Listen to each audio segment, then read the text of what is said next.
sets have been cool, man.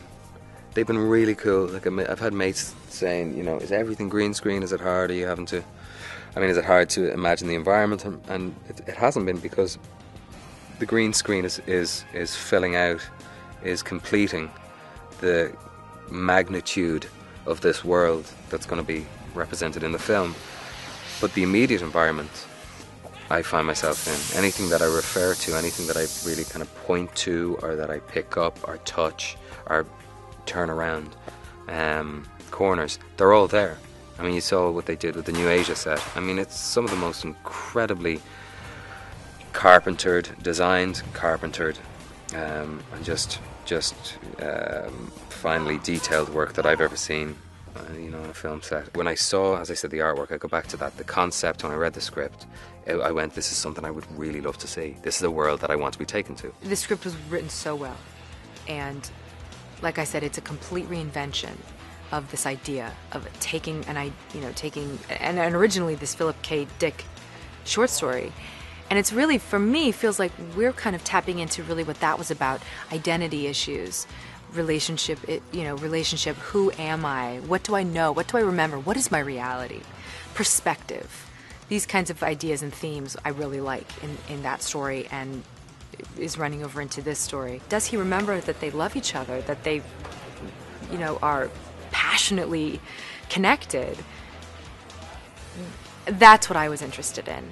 And how do we maintain that throughout this crazy, you know, hover car chases, wild explosions, amazing fight sequences and fight outs, and, you know, man-to-man combat and robots and synthetics? How do we maintain that? Because that is the most important key. Colin has been one of the reasons that this experience has been so enjoyable. He's inspiring to watch work.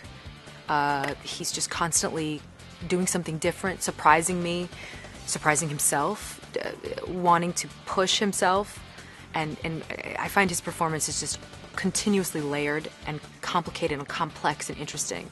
And he's always reminding me, all right, don't forget, right, we just fell off this thing, so you're in pain, and I might be dying, so we're constantly helping each other along. Like, don't forget that all of these things have happened, because, you know, we come in on the morning and we just pop in and start getting shot at, or, you know, picking up from where we left off the night before. It's just literally one thing after another that's surprising and exciting and kind of fuels you for the next week and makes you go, you know what, okay, I'm covered in bruises, I hurt like hell, I threw my back out, whatever, I'm ready to go, put me back in the harness.